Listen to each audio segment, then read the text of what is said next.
कल के प्रसंग में श्री सुखानंद जी महाराज के जीवन प्रसंग को हम श्रवण कर रहे थे। सुखानंद जी महाराज नित्य प्रति परमात्मा का भजन करते, सुमरण करते, नाम स्मरण करते और बड़े प्रेम से अपने आप को भगवत कीर्तन में लगा करके अपना जीवन व्यतीत करते हैं। और जो कोई जिज्ञासु जन, मुमुक्षु जन महाराज की शरण में जाता, उसे भी वो भक्ति का मार्ग प्रदान करते हैं। जिन जिन के ऊपर श्री सुखानंद जी महाराज अपना वरदहस्त रख देते, उनका जीवन जो है वो परिवर्तित हो जाता, वो भगवान के भक्त हो जाते। जिनके मस्तक पर महाराज अपना हाथ रख देते, उसके अंदर में भक्ति का भाव जागृत हो जाता। ऐसे संतों की महिमा अपरंपार है। संत महापुरुष भगवान के स्वरूप ही होते हैं, भगवान का ही रूप होते हैं। इसलिए जो संतों की शरण में जाता है उन्हें परमात्मा की प्राप्ति हो ही जाती है।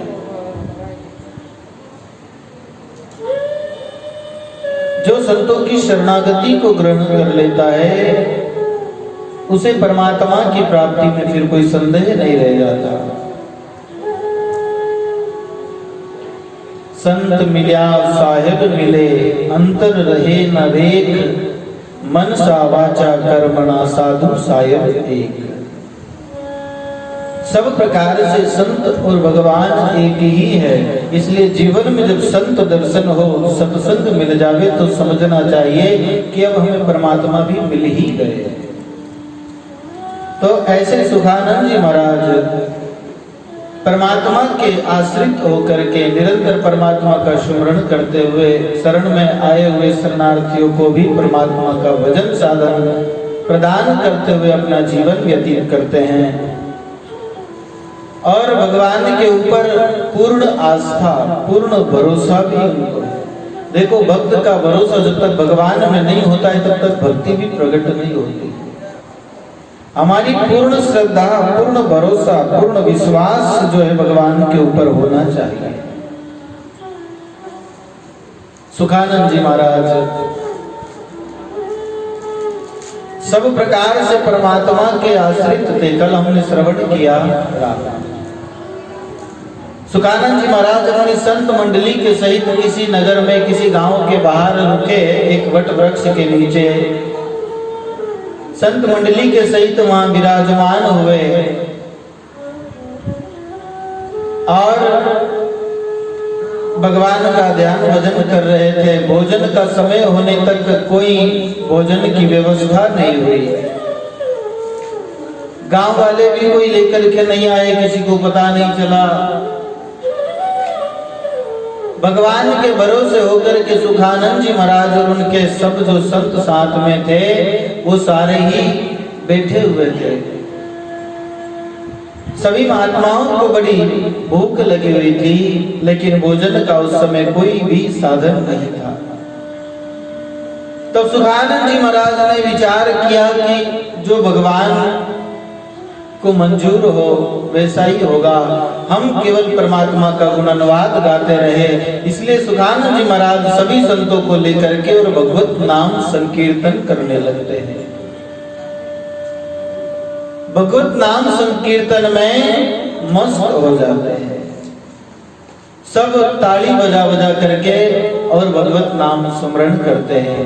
श्री राम जय राम, जय जय राम, श्री राम जय राम, जय जय राम, श्री राम जय राम, जय जय राम, श्री राम जय राम, जय। बोलो सभी, श्री राम जय राम, जय जय राम, श्री राम जय राम, जय श्री राम जय जय राम, श्री राम जय। इस प्रकार सुखानंद जी महाराज सभी संतों को लेकर के और भगवत कीर्तन करने लगे, नाम संकीर्तन करने लगे। अब सारे संत गांव के पास में ही किसी वट वृक्ष के नीचे थे और वहां कीर्तन कर रहे थे। तो इतने संतों की कीर्तन की ध्वनि जो है नगर तक पहुंच गई। गांव वालों ने वो कीर्तन की ध्वनि सुनी तो सभी मंत्र मुग्ध होकर के दौड़ते हुए और उस कीर्तन स्थान पर पहुंचे। वहां पहुंच करके सारे भक्तजन जो गांव से नगर से जो श्रद्धालु आए वे सभी संतों के साथ में कीर्तन में मस्त हो गए, निमग्न हो गए। सभी उनके साथ में भाव से परमात्मा का नाम संकीर्तन करने लगे। कीर्तन के विराम के बाद में सभी भक्त संतों के लिए जो है भोजन प्रसाद की सामग्री लेकर के आए और वहां रखने लगे। सब लेकर के भोजन सामग्री लाए, सब गांव से सब भक्त धीरे धीरे भोजन की सामग्री लाए। बहुत सारे भोजन की सामग्री हो गई। संतों ने प्रेम से महाप्रसाद बनाया, भगवान को भोग लगाया और फिर महाप्रसाद पाया। जो भगवान के आश्रित होता है, केवल भगवत नाम में लग जाता है, परमात्मा उसकी व्यवस्था कर देते हैं। पूर्ण पूरा हे गोपाल सबकी चिंता करे दयाल। सबकी चिंता वो परमात्मा करता है। केवल भगवान का भरोसा हो, उनके आश्रित हो, उनकी हमें इस प्रकार से उनके प्रति श्रद्धा हो, हम अपने जीवन में परमात्मा को सब कुछ मान ले कि हमारा जो देने वाला है, अन्नदाता है, हमारे को सब प्रकार से सुरक्षित करने वाला, पालन पोषण करने वाला केवल परमात्मा ही है, दूसरा कोई नहीं है। पूर्ण श्रद्धा भगवान के ऊपर हो और किसी के ऊपर ना हो तो परमात्मा हर प्रकार से हमारी सुरक्षा करता है। अपनी चिंता जो है, अपनी फिक्र जो है वो हम भगवान को समर्पित कर दे। चिंता दीन दयाल को मोमन सदा आनंद, जायो सो प्रतिपाल श्री रामदास गोविंद। रामदास जी महाराज कहते हैं कि चिंता परमात्मा को है, उस दीन दयाल को है। हमें किस बात की चिंता? उन्होंने जन्म दिया है, उन्होंने ये मनुष्य जीवन दिया है, तो वो हर प्रकार से इसमें सुविधा भी करते हैं। लेकिन मनुष्य परमात्मा का आसरा छोड़ करके और अन्न पानी के लिए ना जाने कितना उद्यम करता है, कितना झूठ कपट करता है, ना जाने कितने कितने ऐसे कर्म करता है धन के लिए, और वो धन उसे मिलता भी नहीं है। मनुष्य चाहे कितना ही झूठ कपट इत्यादि कर लेवे, मिलता वही है जो उसे पहले से कर्म में लिखा है। संत कहते हैं तू कचोर विचार करे नर, तेरो विचार धर्यो ही रहे। हम कुछ और विचार करते हैं, कुछ और चाहना करते हैं, वह हमारा नहीं चलता है, परमात्मा की चलती है। परमात्मा जो करते हैं वो होता है। नर चीती रीति रहे, हरि चीती तत्काल, बलि चाहतो आकाश को भेज दियो पाताल। हम जो चाहते वो नहीं होता है, क्योंकि हमारे चाहने से सब कुछ नहीं होता है। हम जो पहले करके आए हैं उसी हिसाब से हमें मिलेगा। इसलिए संत कहते हैं कि जीवन में किसी प्रकार से कोई सोच विचार नहीं करना चाहिए, केवल परमात्मा का स्मरण करें। जो मिलना है वो तो मिलेगा। आपने पहले बांट करके आए, पहले कुछ कर्म अच्छा किया है तो आपको मिल जाएगा, और नहीं किया है तो नहीं मिलेगा। लेकिन भगवत नाम स्मरण करने से हमारे जीवन की जो कठिन परिस्थितियां होती है वो सुगमता से निकल जाती है। भगवत सुमरण करने से हमें दुख को भी सहन करने की शक्ति मिलती है, सामर्थ्यता मिलती है। इसलिए संत बार बार कहते हैं अपनी वाणी में कि जीवन में किसी प्रकार का टेंशन नहीं लेवे, किसी प्रकार की चिंता नहीं करे, चिंता परमात्मा को ऊपर छोड़ देवे और हम केवल परमात्मा के आश्रित होकर के अपना कर्म करते रहे। कर्म करे, फल की इच्छा न करे। सुखानंद जी महाराज परमात्मा के भरोसे रहे, भजन कीर्तन में लग गए, परमात्मा ने सब व्यवस्था की। और राम जी करता ही है, केवल भरोसा होना चाहिए। संत इसलिए कहते हैं राम जीरो राख भरोसो भाई, थर कमी नहीं आवे। कीड़ी ने कण पूरे रमैयो, हाथी मणबर खाई, अन्नड़ पक्षी बाबे आकाशा बिने भी चुन चुका। परमात्मा कहाँ नहीं देखता।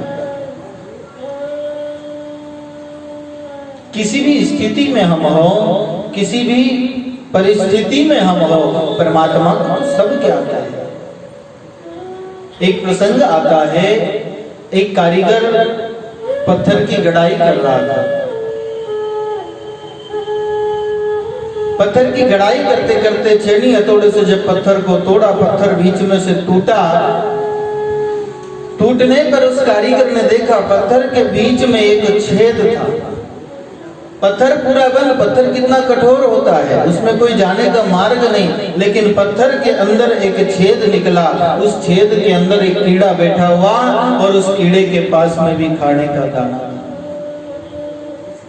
कारीगर पत्थर गड़े, पत्थर में पायो छेद, छेद माई कीड़ो पायो, नई जीवन की रेख, मुंडा में दानो लटके रे। कारीगर को क्यों?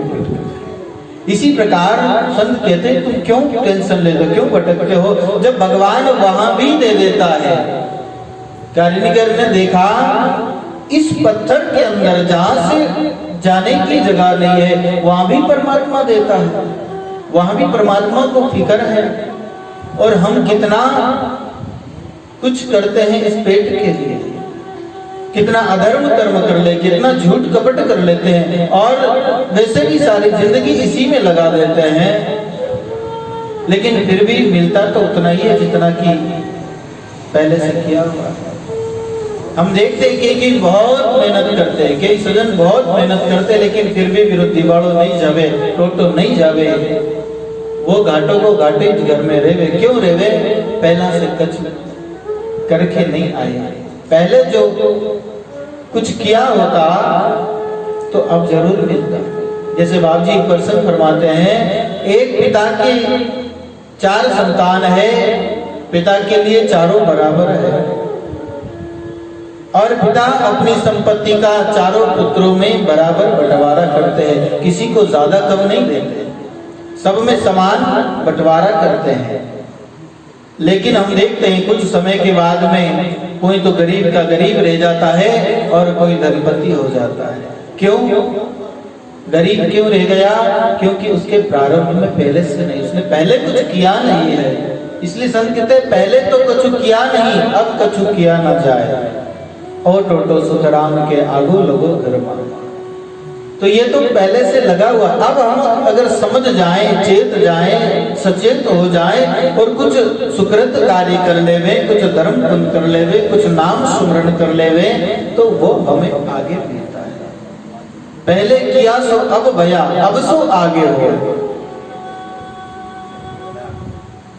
इसलिए ज्यादा से ज्यादा सुकृत कर्म करें, परमात्मा का नाम सुमरण करें, फिक्र नहीं करें, टेंशन नहीं करें, भगवान के भरोसे रहे। जिस स्थिति में भगवान रखे, जाही विधि राखे राम, ताही विधि रही। इस प्रकार से हमारा परमात्मा के ऊपर पूर्ण भरोसा हो, पूर्ण श्रद्धा हो। संत वाणी में कहते हैं, अन्न पानी का सोच क्या, सबको देकर तार, राम चरण विश्वास बिना, दुख पावे संसार। अन्न पानी का सोच क्या, सबको परमात्मा देता है, लेकिन संत कहते हैं विश्वास के बिना, श्रद्धा के बिना संसार में जीव दुख पाता है। हमारी पूर्ण श्रद्धा, पूर्ण विश्वास परमात्मा के प्रति हो तो हमें हर प्रकार से सहायता मिलती है, हर प्रकार से परमात्मा हमारी देख रेख करते हैं। जैसे एक माँ छोटे बालक की किस प्रकार से सुविधा, उसकी व्यवस्था को देखती है, माँ को पता रहता है कि बालक को कब भूख लगेगी, कब प्यास लगेगी, उसे कब किस चीज की आवश्यकता है। बालक को कहना नहीं पड़ता, बालक कह भी नहीं सकता, बालक तो अमुक बोल नहीं सकता, लेकिन माँ को सब ध्यान रहता है।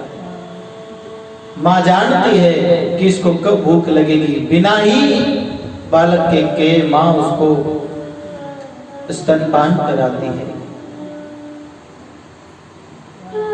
ऐसे ही परमात्मा तो हम जानते हैं, परमात्मा सब जानते हैं, हम परमात्मा की संतान है। परमात्मा को सब पता है किसको कब किस चीज की आवश्यकता है, और भली प्रकार से जिसे जो चाहिए वो मिलता भी है। लेकिन मनुष्य के अंदर में एक तो श्रद्धा नहीं है, दूसरा सब्र नहीं है, जो मिला है उसमें संतुष्टि नहीं है, और अधिक अधिक की कामना लगाए बैठे रहता है, इसलिए दुख पाता है। ये जब तक और की कामना है तब तक सुख नहीं मिलने वाला। जो 10, 20, 50 हुए पुनि, इससे आगे आगे 10 है, 50, 100, लाख और आगे की कामना हो जाएगी कि मैं फलाना पद प्राप्त कर लूं, गांव पे नगर पर मेरा राज हो जाए, देश पर मेरा राज हो जाए, पूरी पृथ्वी पर मेरा राज हो जाए। कामना कभी समाप्त नहीं होती। ये चाह जो है, ये चाह ही तो मनुष्य को नीचे गिरा देती है। ये चाह में लग करके ही ये जीव परमात्मा को भूल जाता है और संसार में नाना प्रकार के दुख पाता है। रामदास महाराज अपनी वाणी में कहते हैं, चाह चोड़ी रामदास सब नीचन में नीच, तू तो पूर्ण ब्रह्म था जो चाह न होती नीच। अगर ये चाह नहीं होती, ये चाहना नहीं होती तो क्या कमी थी? उस परमात्मा को प्राप्त करने में क्या कमी थी? ये ब्रह्म स्वरूप ही था, लेकिन चाहना को लेकर के संसार में आ गए। संसार के सुख भोगों की चाहना, संसार में मान प्रतिष्ठा की चाहना, संसार के अंदर में धन वैभव की चाहना, यश की चाहना नित्य प्रति बढ़ती ही रहती है। पास में कुछ नहीं है तो व्यक्ति सोचता है कि घर में थोड़ा धन आ जाए, धन आ जाए तो फिर सोचता है कि थोड़ा और आ जाए, गाड़ी आ जाए, गाड़ी आ जाती है, फिर और आगे सोचता है। मतलब कि उसकी तृष्णा कभी समाप्त नहीं होती, बढ़ती ही जाती है। और इसी को लेकर के, इसी में लग करके व्यक्ति अपना समय व्यतीत कर देता है और एक दिन ऐसे ही हाय तौबा करते हुए मर जाता है। लेकिन जिस कार्य को करने के लिए मनुष्य जीवन मिला था, यह सुंदर समय मिला था, वह कार्य नहीं कर पाता और खाली हाथ यहां से जाता है, खाली हाथ। चाहे संसार में आपने कितना ही धन कमाया हो, वो कोई काम में नहीं आता। सिकंदर ने पूरे देश को जीत लिया था, सबको जीत लिया। सिकंदर घर से निकला था युद्ध करते हुए, समस्त क्षेत्रों को जीतते हुए, अपने अधीन करते हुए चला जा रहा, सबको जीत लिया, लेकिन पुनः जीत करके घर नहीं जा सका। रास्ते में ही उसे मरना पड़ा और खाली हाथ गया। प्रसंग आता है जब संसार को जीतने के लिए जा रहा था, उसे एक संत मिल गए। बीच में सिकंदर ने अपने सिपाही को भेजा कि यहाँ सिकंदर पधारे हैं, तो महात्मा ने कहा, महात्मा का नाम डार्जनिश। बोले सिकंदर होगा कहीं का, मुझे उससे क्या मतलब। बोले तुम सिकंदर बादशाह के लिए ऐसा कह रहे हो, वो आए हैं, तुम्हें बुलाया है। बोले मुझे किसी से कोई काम नहीं है, अगर उन्हें कोई काम हो तो स्वयं आओ। डार्जनिश बड़े ही विलक्षण महात्मा, समुद्र तट पर रेत में बैठे हैं, किसी प्रकार का कोई संग्रह नहीं, किसी प्रकार की कोई वस्तु पास में नहीं, दिगंबर अवस्था में बैठे, बड़ी शांत मुद्रा में, बड़ी प्रसन्न मुद्रा। सिकंदर पास में आया, आकर के कहने लगा, ये क्या जीवन है तुम्हारा, तुम यहाँ क्या कर रहे हो। बोले मैं तो कुछ कर रहा हूँ, वो बात छोड़, तू क्या कर रहा है।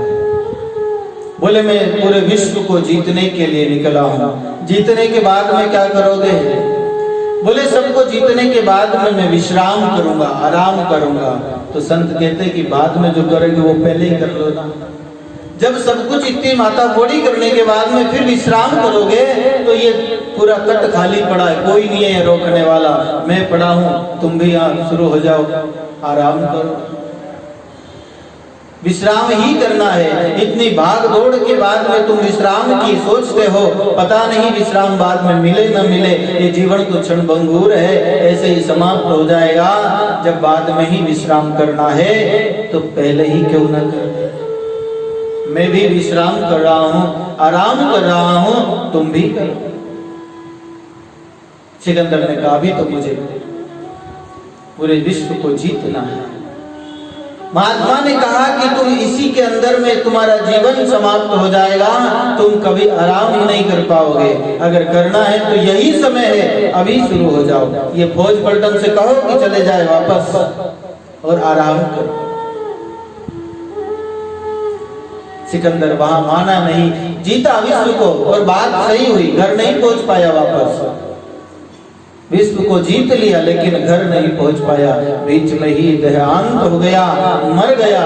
सिकंदर ने मरते समय अपने सिपाहियों से कहा, बोले तुम मेरी अंतिम अनुमति का पालन करना। बोले क्या। मरने के बाद में जब तुम मेरी अर्थी को ले जाओ, मुझे पता है मैं सिकंदर हूँ, बादशाह हूँ, मुझे देखने के लिए सैकड़ों लोग आएंगे, तुम मेरे हाथ अर्थी से बाहर रखना, खुले रखना।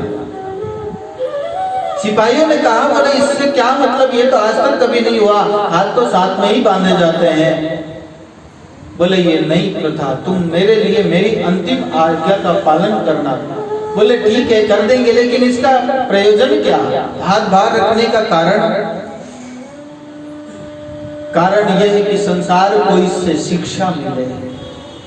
कैसी कि देखो मैं सिकंदर बादशाह था, सारे विश्व को जीता, लेकिन अंत में खाली हाथ जा रहा हूं, कुछ भी लेकर नहीं जा रहा।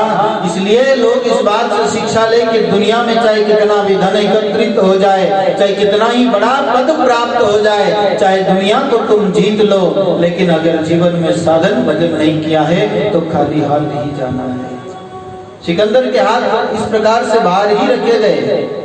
तो ऐसे ही हमारे जीवन में अगर एक साधना नहीं है, भजन नहीं है, दुनिया के अंदर में कितना ही नाम है, दुनिया के अंदर में कितनी प्रतिष्ठा है, कितना ही हमारे पास धन वैभव है, लेकिन सब का सब कोई काम का नहीं, अंत में खाली ही जाना है।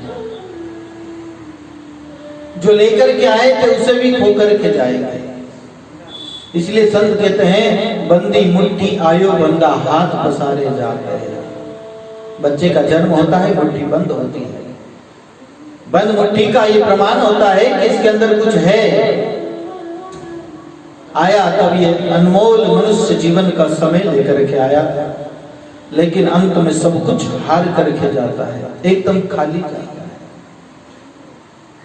इसलिए जीवन में संत सानिध्य प्राप्त हो जाए, संतों का समागम मिल जाए, महापुरुषों की सानिध्य मिल जाए, उनके द्वारा भगवत ज्ञान का उपदेश मिल जावे और हम साधना में लग जावे, भजन में लग जावे, सच्ची श्रद्धा हमारी परमात्मा के प्रति प्रकट हो जावे, तो समझो हमने मनुष्य जीवन में कुछ उपलब्धि प्राप्त की। सुखानंद जी महाराज इसी प्रकार से निरंतर राम जी के नाम में लगे रहते, निरंतर परमात्मा का नाम स्मरण करते और दूसरा कोई कार्य नहीं, केवल नाम का स्मरण और पूर्ण विश्वास परमात्मा के प्रति। हमारे को लाभ कम क्यों मिलता है? हम नाम स्मरण करते हैं, भजन करते हैं, परमात्मा के नाम पर बैठते हैं, साधना करते हैं, लेकिन हमारे जीवन में परिवर्तन कम होता है। इसका कारण यही है कि हमारी जो श्रद्धा नहीं है, हमारा विश्वास, हमारा प्रेम जिस प्रकार से परमात्मा के प्रति होना चाहिए था उतना प्रेम नहीं होता है, हमारा विश्वास नहीं हो पाता है परमात्मा के प्रति। हम संसार के अंदर में विश्वास कर लेते हैं, संसार के लोगों पर विश्वास कर लेते हैं, परमात्मा पर विश्वास नहीं करते। और संसार में छोटी छोटी बातों पर विश्वास कर लेते हैं। आप पुस्तक में सुनते हैं हम गाड़ी में बैठते हैं तो ड्राइवर के ऊपर विश्वास करते हैं, जो गाड़ी चलाता है ड्राइवर उसके ऊपर विश्वास करते हैं और विश्वास करके ही तो गाड़ी में बैठते हैं। अगर ड्राइवर के ऊपर विश्वास न हो तो हम गाड़ी में नहीं बैठेंगे, पता नहीं कहाँ ले जा करके मार दे, एक्सीडेंट कर दे, लेकिन हम उसके ऊपर भरोसा करते हैं, विश्वास करते हैं। गाड़ी में हम निश्चिंत होकर की यात्रा करते हैं, लेकिन भगवान के ऊपर विश्वास नहीं करते। हम वेद के ऊपर विश्वास करते, डॉक्टर के ऊपर कितना भरोसा करते। हमारे शरीर में कोई पीड़ा हो जावे, कोई रोग हो जावे, हम डॉक्टर के पास जाते हैं इलाज कराने के लिए। डॉक्टर हमें औषधि देता है, दवाई देता है। हमें तो दवाई का ज्ञान नहीं है कि डॉक्टर ने क्या दी है, लेकिन हमारा डॉक्टर के ऊपर विश्वास होता है, भरोसा होता है कि मेरे को जो बीमारी है उस बीमारी से छूटने के लिए डॉक्टर ने ये दवाई दी है, विष नहीं देगा, नहीं इस बीमारी को बढ़ाने के लिए कोई दवाई देगा। विश्वास होता है। डॉक्टर विष भी दे दे तो, लेकिन ऐसा भाव उस समय नहीं आता। ऐसा भाव आ जाए तो कोई भी डॉक्टर के पास नहीं जाता कि डॉक्टर जहर दे सकता है, डॉक्टर ऐसा विषैला इंजेक्शन लगा सकता है जिससे प्राण मुक्त हो जावे। कौन जाए डॉक्टर के पास? लेकिन विश्वास होता है। एक डॉक्टर के ऊपर हम विश्वास करते हैं, ड्राइवर के ऊपर विश्वास करते हैं, भगवान के ऊपर विश्वास नहीं करते। जीवन में कोई संकट आवे, कोई ऐसी विपरीत परिस्थिति आ जावे जिससे जीवन में दुख की घड़ियां आवे, उस समय हम परमात्मा पर विश्वास नहीं करते, उस समय हम भगवान का भरोसा नहीं करते कि ये जैसे दुख आया है तो ये एक दिन चला जाएगा। हम भगवान पर भरोसा नहीं करते और परमात्मा को छोड़ करके अन्यत्र आने की उपासना में चले जाते हैं, अन्यत्र जाते हैं। अन्यत्र क्यों जाते हैं? इसलिए जाते हैं कि हमें भगवान के ऊपर भरोसा नहीं है, हमें दूसरों के ऊपर भरोसा है, राम जी के ऊपर भरोसा नहीं है। राम जी पर भरोसा हो तो जीवन में किसी प्रकार की तकलीफ ही ना हो। सुखानंद जी महाराज को परमात्मा का पूर्ण भरोसा और निरंतर नाम के सुमरण में लगे रहे, निरंतर भगवत सुमरण करते रहे। अपने शरण में आने वाले को सबको भगवान का भजन का मार्ग बताया। लोगों ने सुखानंद जी महाराज से भक्ति का मार्ग प्राप्त करके सब परम आनंदित होते, भगवान के भजन में लग जाते। आगे प्रसंग आता है कि काशी जी में आप ध्यान में बैठे हुए थे, वहां एक सर्प आकर के आपकी परिक्रमा करता था। इससे आपको चिंता हुई कि ये सांप कौन है और क्यों नित्य मेरी परिक्रमा करके जाता है। तब ऋचिक ऋषि की प्रेरणा से आप श्री रामानंद जी के श्री चरणों में गए और सांप की वो कथा सुनाई। सांप भी वहां पहुंच गया। श्री स्वामी जी की कृपा दृष्टि पड़ी तो वह सांप बोला, मैं पूर्व जन्म में बड़ा विद्वान ब्राह्मण था। विद्वत्ता के घमंड में मैंने एक परम संत का अपमान कर दिया था। उसी अपराध के फल स्वरूप मुझे सांप की योनि मिली। इसलिए संत कहते हैं, डरिए रे डरिए, देख देख पग बन। हमेशा सचेत रहना चाहिए, हमारे द्वारा किसी संत का अपमान न हो जाए, किसी का तिरस्कार न हो जाए। संत कुछ नहीं कहते, संत तो दयालु होते, संत तो आपकी बात को ध्यान भी नहीं देंगे, आपको क्षमा भी कर देंगे, लेकिन परमात्मा क्षमा नहीं करते। परमात्मा इस बात को देखते हैं कि इसने मेरे भक्त को सताया है, उसे उसका दंड वो अवश्य दे। इसलिए हमेशा इस बात का हमारे जीवन में हम दृढ़ता पूर्वक पालन करें कि हमारे द्वारा किसी का भला हो या ना हो दूर की बात है, लेकिन किसी का बुरा ना हो। किसी के लिए हम कुछ अच्छा न कर सके कोई बात नहीं, लेकिन किसी का बुरा भी ना, किसी के लिए प्रेम के दो शब्द न कह सके तो कोई बात नहीं, लेकिन किसी को कटु शब्द भी न कहे, किसी को गाली न दे।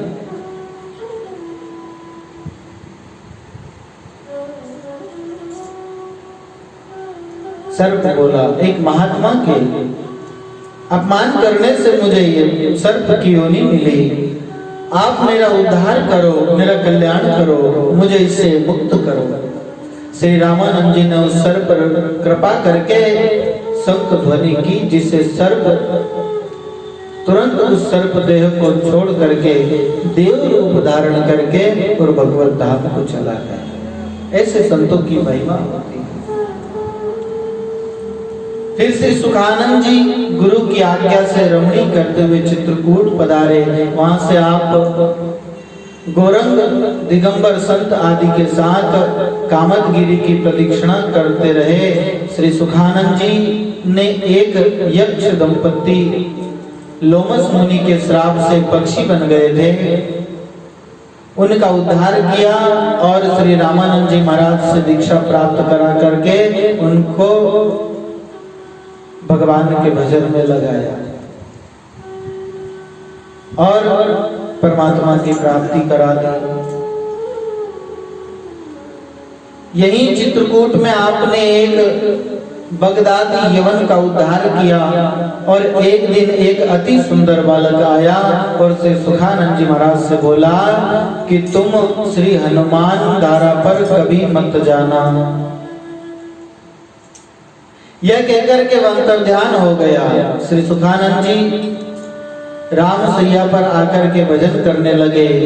श्री सुखानंद जी को श्री स्वामी रामानंद जी महाराज की आज्ञा हुई कि बंग प्रदेश में जाकर के श्री राम भक्ति का प्रचार करें, लोगों को भक्ति का मार्ग बतावे। एक दिन रामानंद जी महाराज की आज्ञा से श्री सुखानंद जी महाराज गुप्त गोदावरी की गुफा में प्रवेश कर गए।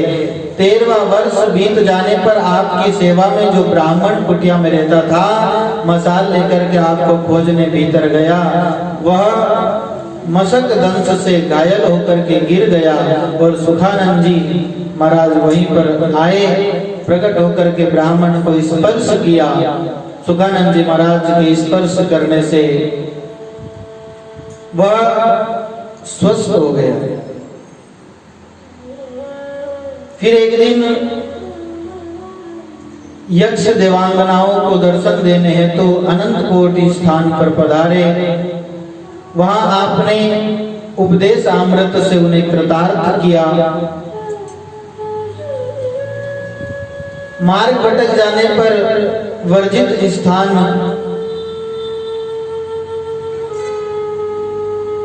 मार्ग भटक जाने पर जो वर्जित स्थान होता है, जिस स्थान पर नहीं जाना चाहिए, हनुमान धारा, वहां पर आप पहुंच गए, जिसके लिए उन्हें मना किया गया था। वहां पर श्री हनुमान जी का विराट रूप में दर्शन हुआ, जिसे देख करके आप भयभीत हो गए, डर गए।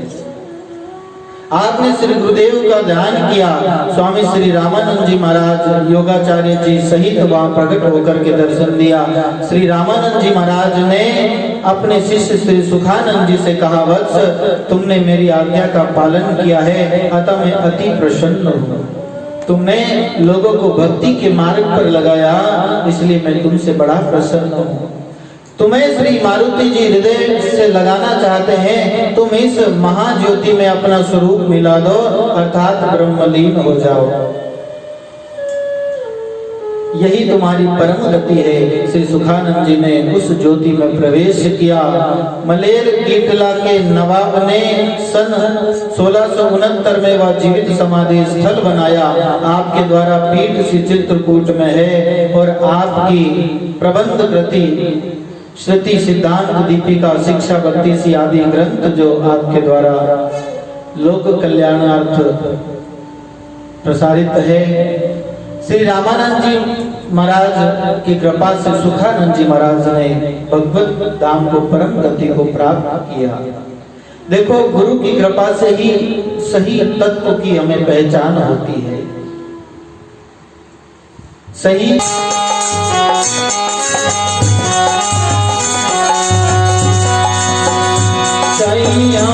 नाम पदार्थ पाया,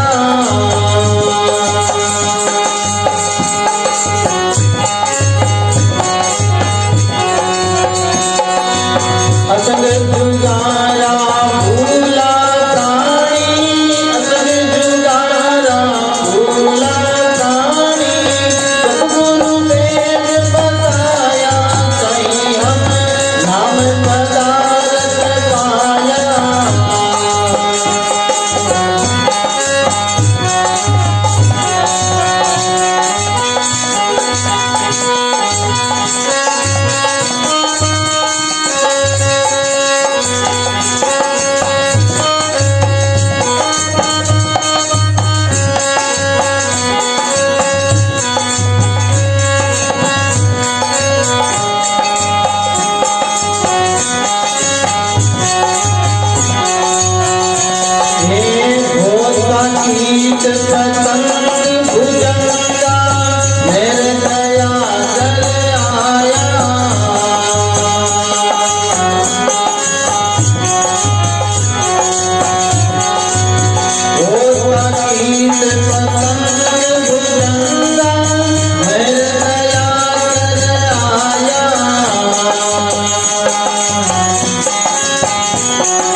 जी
सतगुरुदेव भगवान की।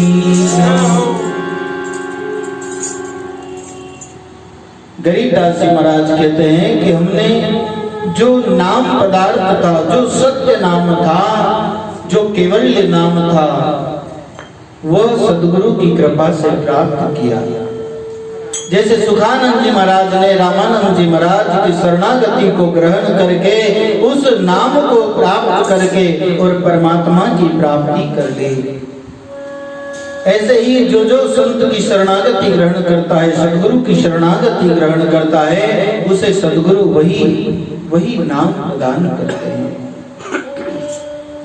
सही हम नाम पदार्थ पाया, असंग जुगारा भूला प्राणी सद्गुरु भेद बताया।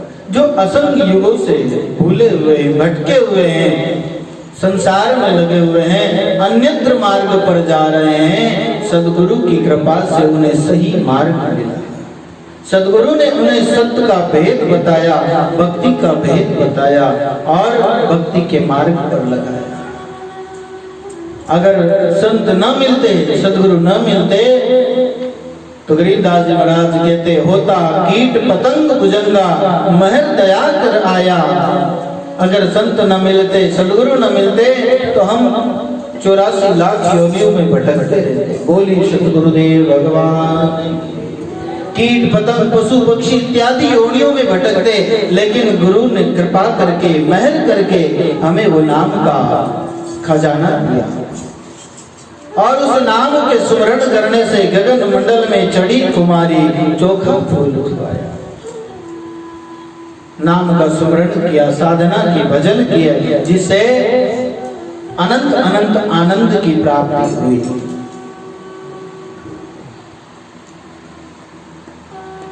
तो ये सब सद्गुरु की कृपा से परम सुलभ हमें हो जाता है। अगर हम शरणागति को ग्रहण करके उस नाम में लग करके भजन साधन में लगे, तो परमात्मा की प्राप्ति परम सुलभ हो जाती है। अभी महारस अमृत चखिया प्याला आण पिलाया और उपजी प्रीत परम पद पाया, हंस हिरम उदाया। हमारी प्रीत परमात्मा के प्रति जग जाती है, प्रकट हो जाती है। उस नाम रूपी अमृत का पान करने से हम सदा सर्वदा के लिए अमृतत्व को प्राप्त हो जाते हैं। जन्म मरण का जो रोग होता है, जो भय होता है, वो सदा के लिए समाप्त हो जाता है। ये हंसा परमात्मा से अपने आदि घर में जाकर के मिल लेता है। वो सब सद्गुरु की कृपा से होता है। तो गरीबदास जी महाराज कहते, गगन मंडल में किया बयाना ज्ञान घोड़े चढ़ आया, दास गरीब सदा के जाकर श्रद्धा के दान। ज्ञान में गुरु महाराज के ज्ञान को पकड़ करके उस ज्ञान रूपी घोड़े पर बैठ करके और ये यात्रा की जा सकती है। हम जीवन में गुरु ज्ञान को धारण करके भक्ति के मार्ग पर लग करके और परम पद को प्राप्त कर सकते हैं। जो संतों ने पद प्राप्त किया है, वही पद प्राप्त हम कर सकते हैं और सद्गुरु की कृपा से ये संभव है। बहुत ही सुंदर सुखानंद जी महाराज का जीवन प्रसंग था।